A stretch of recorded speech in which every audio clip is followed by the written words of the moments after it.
creating Wix website in matter of minutes. It's pretty easy thing to do. Today I'm going to teach you how you guys can create Wix website in matter of minutes. So suppose if you want to create a Wix website and you don't have enough time, I'm going to tell you how exactly you can. You just have to be at the Wix, log into your account. After logging into your account, you have to be at this page. Here you will be able to, this is what the home page look. Here you'll be able to see all the templates that you can use. I wouldn't suggest you to make the website from scratch. Just choose a template and edit it according to you. Suppose I choose this template, so I'm just going to click on this, edit it, and it will open up the Wix website editor.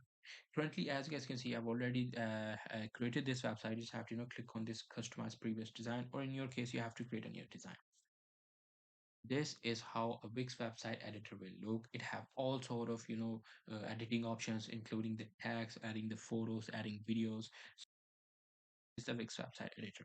Here you have to simply change or replace your videos. As you guys can see, manage videos, you just have to click on that, replace the video, add the text according to you.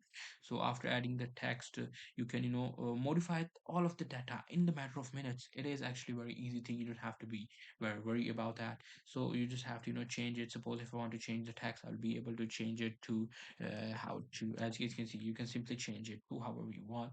You just have to edit it, and that's how I'll be able to make a website in minutes. Hope you guys find this video helpful.